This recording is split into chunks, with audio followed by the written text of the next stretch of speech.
ఇంకా మనం మేడం. చూస్తే సార్ విమెన్ 33% రిజర్వేషన్ ఇచ్చారు గ్రామ పంచాయతీ ఎలక్షన్స్ లో. గ్రామాల్లో చూసిన పరిస్థితి ఏముందంటే ఈ రోజు అంటే ఒక 5 ఏళ్లు ఒక మగవారు ఎవరన్నా సర్పంచ్ గా చేశారనుకోండి సార్, నెక్స్ట్ అవును టైం మేడం. అదే ఆడవాళ్ళకి రిజర్వేషన్ వచ్చింది ఆ సీట్ ఆ గ్రామంకి, వాళ్ళ వైఫ్ ని నించోబెట్టి పనంతా మగవాడే చేయడం, లో ఏ పని ఉన్నా కూడా ఆయన దగ్గరికే వెళ్ళడం, ఓన్లీ ఆడవాళ్ళకి రిజర్వేషన్ వచ్చింది కాబట్టి వాళ్ళని నించోబెట్టడం అన్నది. సో దీంట్లో మీరేమైనా చూసిన పరిస్థితులు ఉన్నాయా? మేడం గారు, ఇప్పుడు వాస్తవంగా మీరు చెప్పింది రియల్ గా జరుగుతుంది మేడం, అందులో ఎలాంటి అనుమానం లేదు. కానీ ఒకటేంటంటే మహిళలను కూడా గౌరవించి, మహిళలకు కూడా స్వేచ్ఛ ఇచ్చి, మరి మహిళలు కూడా పరిపాలనలో భాగస్వాములు కావాలి, వాళ్ళు కూడా వాళ్ళ యొక్క విజ్ఞానాన్ని పెంపొందింపజేసుకొని ప్రజలకు సర్వీస్ చేసేటువంటి యొక్క మోటివ్ పెంచుకోవాలని చెప్పి అనేటువంటిది ఒక చట్టం రూపేణ తీసుకొస్తే, దాన్ని వాస్తవంగా కూడా పురుషులు కొంతమంది ఏంది కదంటే వాళ్ళకి ఆ స్వేచ్ఛ పూర్తి స్థాయిలో ఇవ్వకుండా అడ్డుపడుతున్న మాట వాస్తవం. కొన్ని సందర్భాలలో వాళ్ళు కూర్చునే సీట్ల వీళ్ళు పోయి కూర్చుంటారు మేడం, ఇప్పుడు మీరు చెప్పినట్టుగా. అయితే అలాంటిది ఏంటంటే మేము ట్రైనింగ్లు ఇస్తున్న సందర్భం లోపల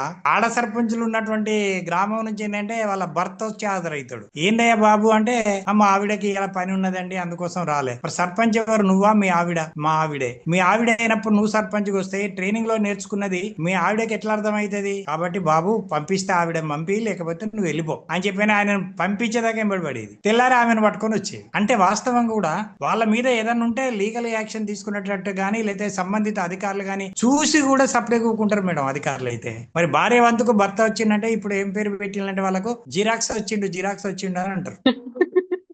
అధికారులు కూడా అట్లా చెప్పుకుంటూ నవ్వుతారు తప్ప కనీసం, ఎందుకంటే అది పద్ధతి కాదు. మీరు ఇట్లా రావద్దు, ప్రభుత్వం ఒక చట్టం చేసింది, వాళ్ళకు ఒక హక్కు కల్పించింది, ఆ హక్కును వాళ్ళని ఖచ్చితంగా వినియోగించుకున్నట్టుగా మీరు కూడా సపోర్ట్ చేయాలి, మార్పు తీసుకురావాలి, వాళ్ళలో కూడా కొన్ని ఆలోచనలు కల్పించాలి, వాళ్ళకు కూడా నాయకత్వ లక్షణాలు పెంచాలి అని చెప్పి అధికారులు కూడా వాళ్ళని మోటివేట్ చేయరు మేడం.